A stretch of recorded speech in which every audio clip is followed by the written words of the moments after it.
Convent school में सभी धर्मों के बच्चों को नमाज पढ़वाए जाने का एक सनसनीखेज मामला सामने आया है, जिसको लेकर क्षेत्र में माहौल गर्म हो गया।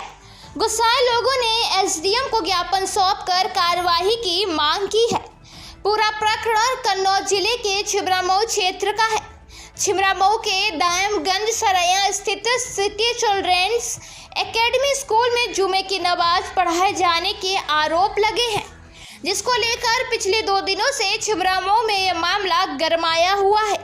इस मामले को लेकर कुछ समाज सेवियों और युवाओं ने एकजुट होकर सिटी चिल्ड्रेन एकेडमी स्कूल के खिलाफ एसडीएम से मुलाकात की और स्कूल प्रबंध तंत्र पर कार्रवाई कराने की मांग भी की। शिकायतकर्ताओं ने आरोप लगाते हुए कहा कि सिटी चिल्ड्रेन एकेडमी में शासनादेश के विरुद्ध शिक्षण कार्य कराया जा रहा है, जिस वजह से हिंदू छात्र छात्राओं पर दबाव बनाकर जुमा की नमाज पढ़वाई जाती है। इसके अलावा स्कूल भवन भी ग्राम सभा की भूमि व चकमार की भूमि पर अवैध तरीके से बनाया गया है, जिससे ग्राम सभा को भी क्षति पहुंचाई गई। इन दोनों मामलों को लेकर शिकायतकर्ताओं ने एसडीएम छिबरामऊ अशोक कुमार से कार्रवाई करने की मांग की है। आइए पहले सुनते हैं शिकायतकर्ता पुनीत दुबे के आरोप। छिबरामऊ में एक सिटी चिल्ड्रेंस एकेडमी विद्यालय है, जिसको संचालित प्रदीप प्रदान करते हैं। उस विद्यालय में छोटे छोटे नाबालिग बच्चों से नमाज अदा करवाई जाती है शुक्रवार के दिन। तो यह पूर्ण रूप से शिक्षा व्यवस्था के साथ खिलवाड़ है, संस्कृति के साथ खिलवाड़ है और छोटे छोटे बच्चे जिन्हें अभी कुछ समझ नहीं है, उनको मानसिक रूप से रोगी बनाया जा रहा है, धर्म के विरुद्ध तैयार किया जा रहा है। जब सारे वहाँ पर बच्चे हिंदू हैं तो इस विचारधारा के साथ नमाज कराने का कोई अर्थ ही नहीं बनता है। और शिक्षण संस्थान पर सिर्फ शिक्षा देने की व्यवस्था होनी चाहिए, ना कि संस्कृति के साथ खिलवाड़ करने की व्यवस्था होनी चाहिए। इसीलिए आज हम लोग एसडीएम साहब से मिले हैं और इस संबंध में विद्यालय की मान्यता निरस्त की जाए एवं प्रदीप प्रधान जो संस्थापक हैं विद्यालय के, उनके ऊपर कार्रवाई की जाए। ज्ञापन किसको दिया? और अब इस मामले को लेकर सिटी चिल्ड्रेंस एकेडमी स्कूल के प्रबंधक की भी बात सुनते हैं, जिन्होंने यह माना है कि उनके यहाँ हिंदी, अंग्रेजी और उर्दू में ईश वंदनाएं कराई जाती हैं।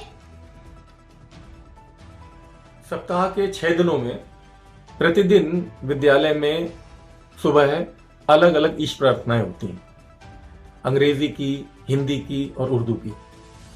अब उर्दू की किसी ईश प्रार्थना को कोई नमाज बता करके प्रचारित कर दे तो इस पे तो सिर्फ हंसी भी आती है कभी कभी, और ऐसा भी लगता है कि मानसिक दिवालियापन जैसी चीज है। और बाकी सभी चीजें स्पष्ट है, बच्चों की स्कूल डायरी में भी उनका उल्लेख है। तो ये एकदम से भ्रामक है और एकदम से असत्य है कि विद्यालय में बच्चों को नमाज पढ़ाई जाती है। कोई औचित्य नहीं बैठता इसका। हालांकि स्कूल प्रबंधक इसे गलत नहीं मानते।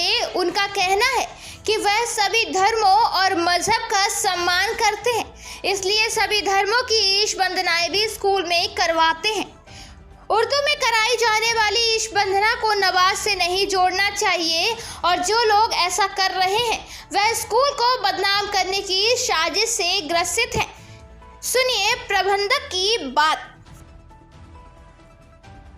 इसके पीछे कोई निश्चित रूप से गहरी साजिश है, क्योंकि विद्यालय पिछले 25 वर्षों से नगर में क्षेत्र में सेवारत है और पिछले 25 वर्षों का इतिहास एक खुली किताब की तरह सबके सामने है।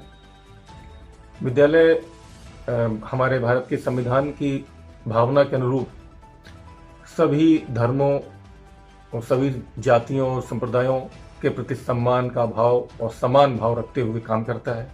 हम अपने विद्यालय में होली, दीपावली, रक्षाबंधन, कृष्ण जन्माष्टमी, क्रिसमस, ईद सभी त्यौहार एक उल्लास के साथ मनाते हैं, एक जैसी भावना के साथ मनाते हैं।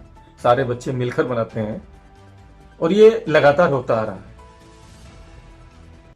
शायद ये विद्यालय के अच्छे प्रयासों का ही परिणाम है कि लगातार बच्चों की संख्या विद्यालय में बढ़ती जा रही है, लोग इसे पसंद कर रहे हैं। फिर अचानक से रातों रात ये सब सोशल मीडिया पे जो चलने लगता है और फिर कुछ लोग इस कार्यवाही को आगे बढ़ाते हैं, इसका कारण समझ में तो नहीं आता और इसकी वजह भी अभी तक समझ में नहीं आई है, क्योंकि व्यक्तिगत रूप से मेरी किसी से कोई रंजिश या अदावत नहीं है। लेकिन ये लगता जरूर है कि इसके पीछे कोई सोचा समझा षड्यंत्र है, जो कि संस्था की और मेरी व्यक्तिगत छवि को खराब करने के उद्देश्य से चलाया गया है। जहां तक विद्यालय की भूमि का जो मसला उछाला गया, उसके पीछे भी मुझे लगता है कि इसके जरिए कोई प्रशासनिक जांच शुरू हो और उसके माध्यम से मेरी प्रताड़ना हो, मुझे परेशान किया जाए। हालांकि उसमें कोई भी सच्चाई नहीं है और ना ऐसी कोई सच्चाई सामने आएगी, लेकिन फिर भी कुल मिलाकर के ये परेशान करने का या तंग करने का एक प्रयास है, जिसका कारण मैं समझ नहीं पा रहा हूं। और मैं तो यही ईश्वर से कामना करता हूं कि वो ऐसे तमाम लोगों को सद्बुद्धि दे।